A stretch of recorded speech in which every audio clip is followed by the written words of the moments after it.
Hello, good afternoon. It's time for the marketplace. I'm Charles Aite. Here's what's coming up this afternoon. Insurance Bill 2020 taken through Parliament consideration stage. The National Insurance Commission is hopeful of implementing new law this year after the President's approval. I'm sure you're aware that once the bill is passed by Parliament, it needs a presidential assent from the President, and then it becomes an act. So once it's an act, the implementation starts. So once it is signed into an act, the implementation will start. And also today we'll tell you the top areas to make money as an entrepreneur in 2021. You just want to stay with us as the Chamber of Entrepreneurs joins us via Zoom this afternoon. Hello once again. We have more after this break. Do stay.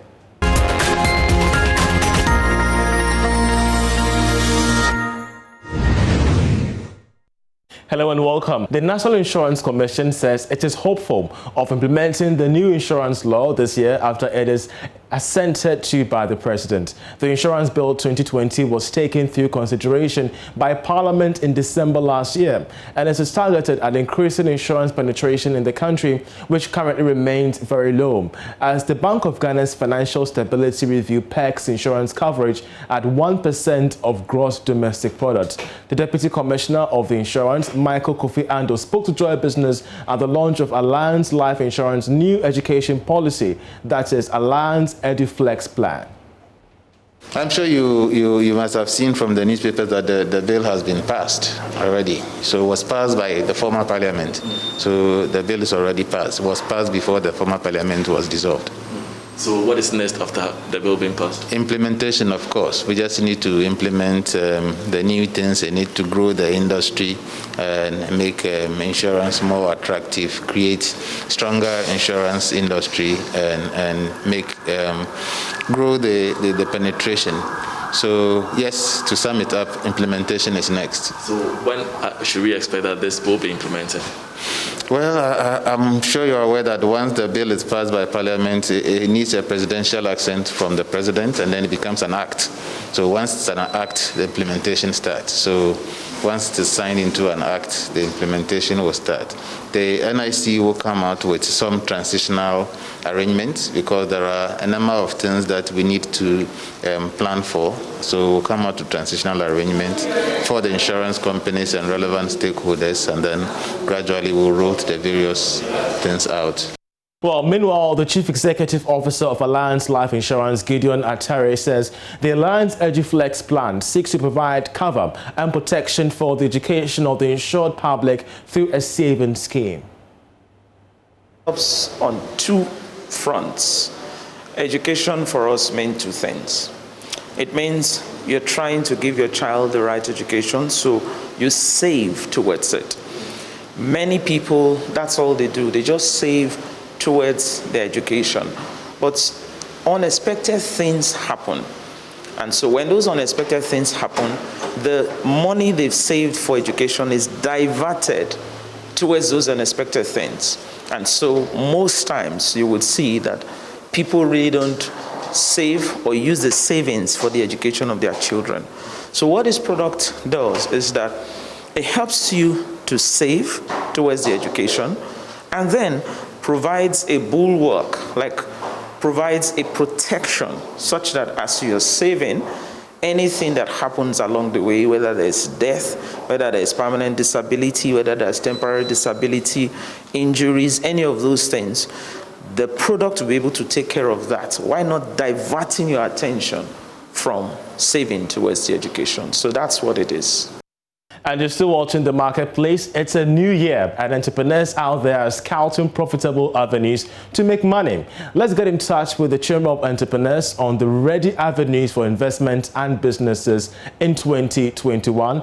And he joins us via Zoom. We're so grateful that he joined us, CEO for the Chamber of Entrepreneurs. First of all, you have been there. You've been engaging most of these entrepreneurs. How do you see 2021, first of all? Thank you very much. Thank you for having me. Happy New Year to all Ghanaians. 2021, despite COVID-19 and many other things, still look promising. for businesses, and especially with the introduction of the AFTA agreement that started this January. So we are hopeful that a lot of opportunities will come. Now our businesses know they can have a market opportunity of about 1.2 billion people, and that they have that leverage to be able to extend their product and services outside Ghana. So that in itself is one good thing for entrepreneurs in Ghana, and a very hopeful opportunity for us in 2021. Great, but Sharif, we do know the exit-specific challenges. I mean, in the 2019 World Bank report, we do know the ease of doing business in Ghana remains somewhat jerky for, upcoming entrepreneurs. How is the chamber positioned itself to ensure that entrepreneurs are cushioned from this effect?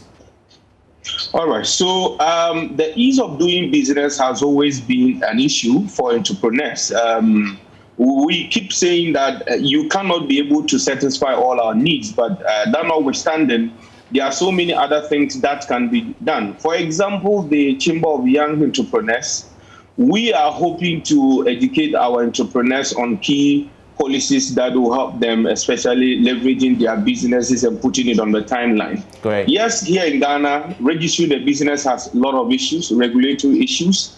But that notwithstanding, the fact is that a lot of entrepreneurs too are not aware of the policies in place. So at the end of the day, you see, we go and face those issues, and we keep saying ease of doing business is a bit difficult. Yes, it's in Ghana, but I want to tell you that Ghana is doing extremely well, especially digitizing our services, where now you do not necessarily need to walk and get your business permit. You can sit at your comfort and do it. So all these are the things that the state are doing. We, the entrepreneurs, our work is to also do our research, understand these policies and how they work. So as a chamber, one of the things we want to do this year, 2021, is to ensure that entrepreneurs understand the policies in place, how to get these services done, so that they will not be complaining of difficult regulatory policies and all those things. Okay. Yeah.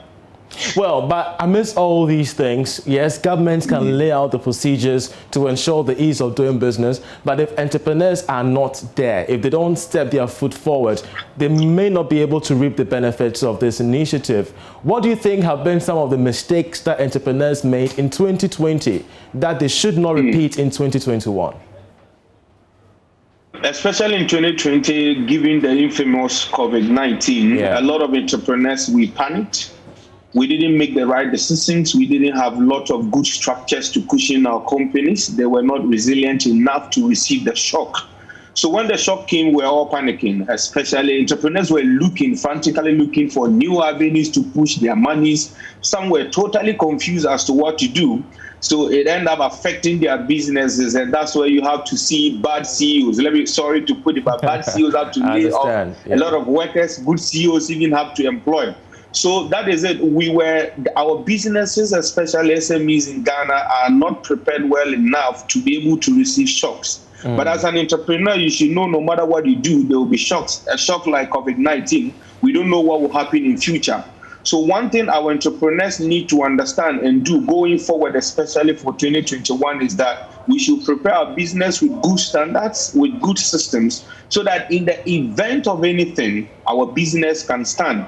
And then the lack of innovation is one thing. We do not innovate a lot. That's one key problem about us as SMEs in Ghana. Where we are, we want to continue with our brick and mortar businesses. We don't want to change. We don't want to do anything that will help or innovate, especially adopting technology. So we are kind of at the one corner doing our brick and mortar business, and we are not opening up to new technology. So it is important that we understand no matter the business you are doing, a little bit of tech is important. If it is about keeping your books, if it's about your sales transaction, you must employ a little bit of technology to save you from future shocks that we do not know about.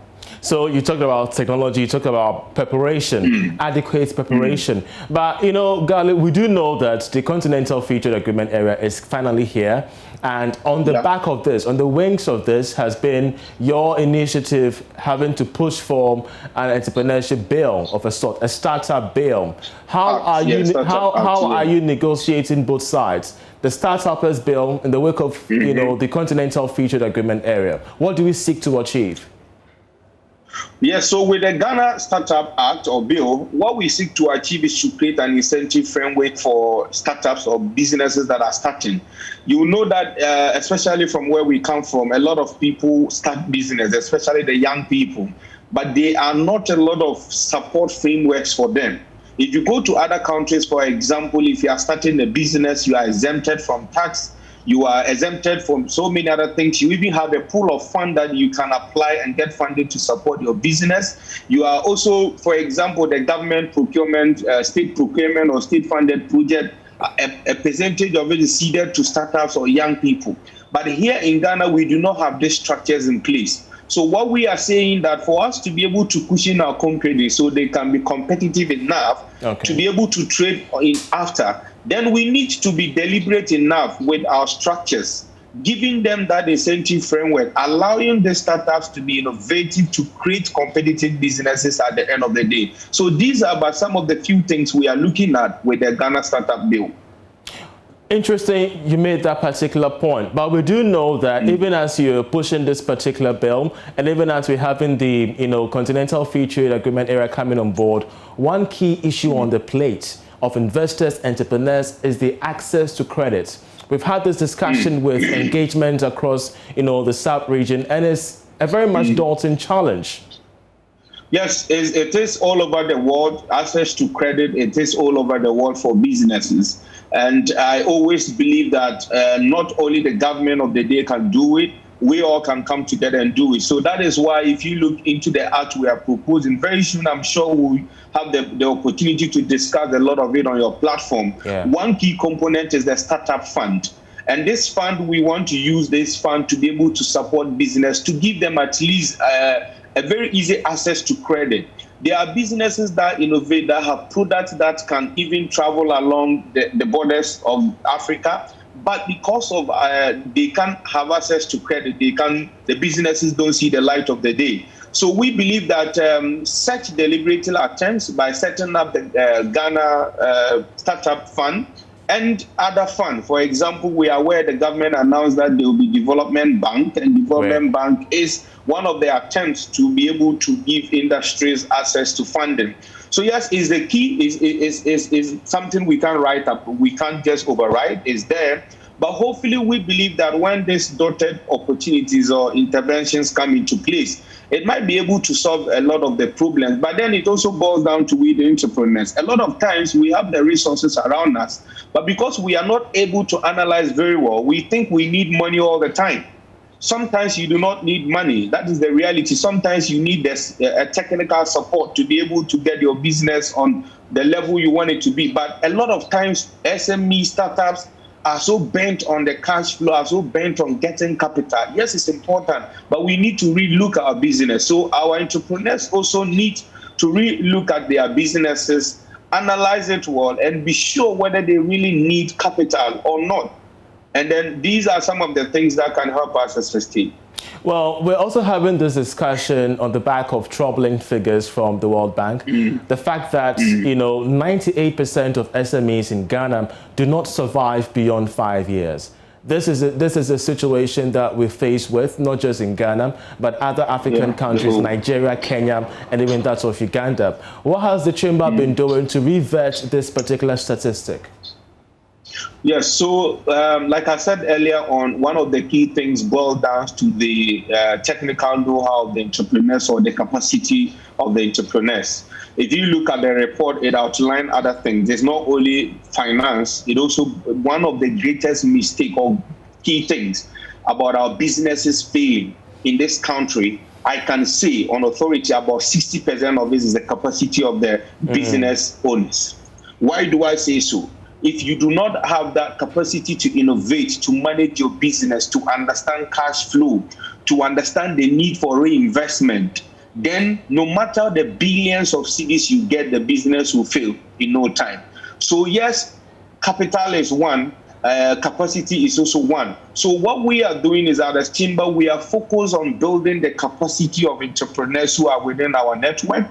We want to ensure that if we pick your business, or if you are a member of the chamber in your business at this point, we want to see that in the next 5 years, your business should be at the next level that can even employ more. So we will build your capacity and ensure that you do not only run the business, but you are able to manage your business very well, your cash flow, your investment portfolios, all the nitty-gritties that you need to ensure your business sustain after this 5 years benchmark or point. So these are the things we are focused on, especially on capacity building. All right, Sheriff, let's now end on this note. 2021, what in your view are the top areas that entrepreneurs must invest their energies into to bring much more money to their end? Because we all need money, you know. Yeah. Yes, we all need money, very important. But before we can discuss this, I would like us to have two things in mind, given that last year wasn't that of a good year for businesses because of COVID-19. But also 2020, in a way, is a bit good because of the introduction of AFTA, because now, for example, if you have business in Ghana, like I said, you should know that you now have a bigger market. How do you position yourself very well? Maybe I'm sure we'll have an opportunity to talk more about AFTA and how businesses can position themselves. But some of the businesses that will really boom, if you analyze very well, especially for 2021, apart from businesses that do on the three basic things, basic needs of life, the food, clothing, and shelter, aside that, we should be looking forward for the tech businesses. The tech-enabled businesses, especially e-commerce, is on the rise. You can see the figures on everywhere. Now people are confident with ordering or buying things from line. They don't even walk to the shops so much as we used to see it. And then mobile apps. If you're an investor, you do not necessarily need to be a tech person, but look for tech guys and invest in them. This year is one of the years mobile applications that solve basic needs will be on the rise. And then we also look at online educational system. Yes, because of COVID-19, people and educational system have seen the need for online learning platform. Identify schools, get IT guys, invest in them, let them develop very nice educational system, sell them to these schools. Definitely you will be able to get some of them, and it's going to actually be in the rise. And then digital marketing is one of the things, because now a lot of people are on the digital platform. Businesses are finding ways and means of getting their products to them. So if you are able to invest in digital marketing, is going to help.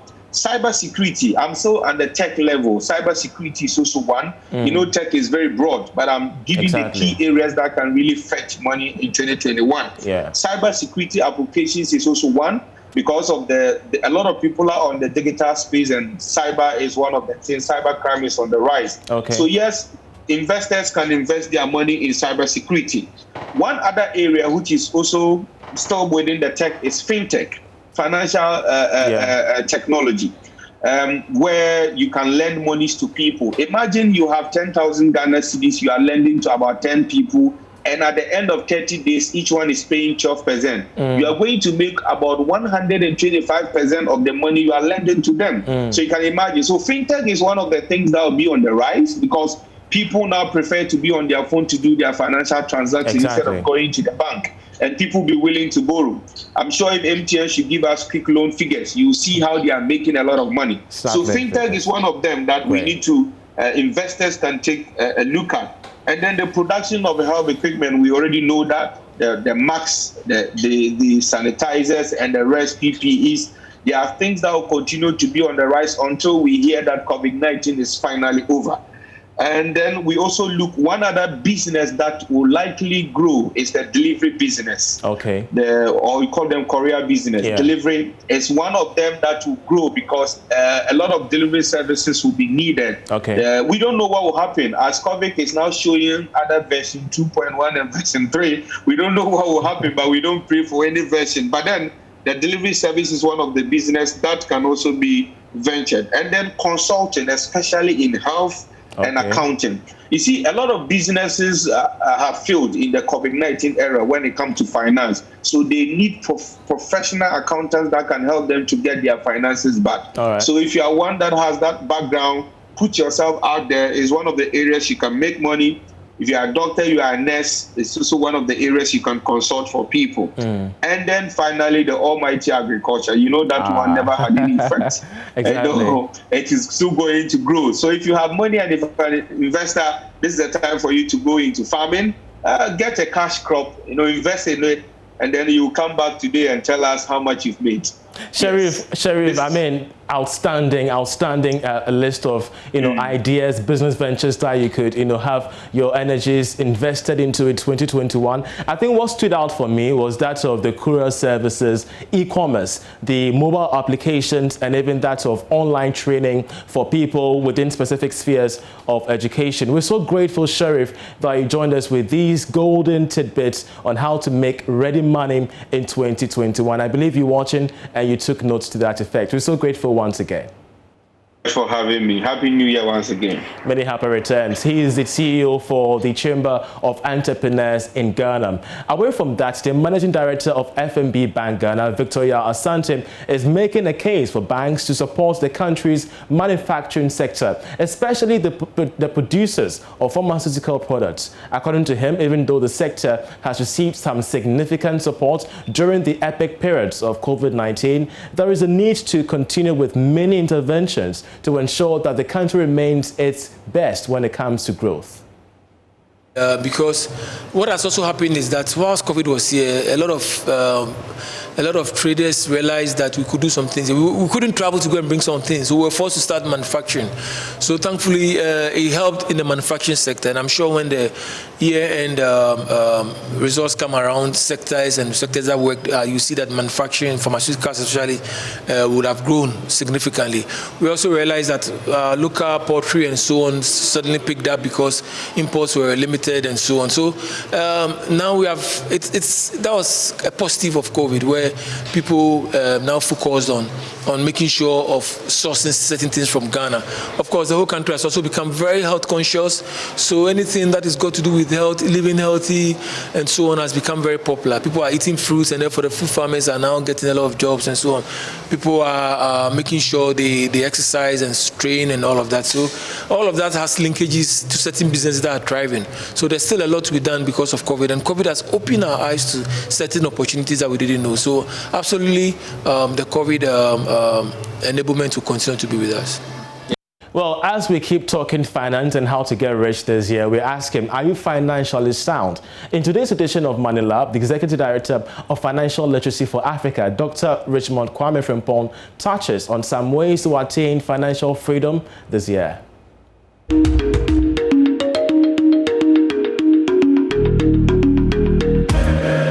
Welcome to the New Year's edition of Money Lab. We have begun a new series called Achieving Financial Wellness, and we've defined it and we've shared the components that will make anybody who wants to become financially well know what to do.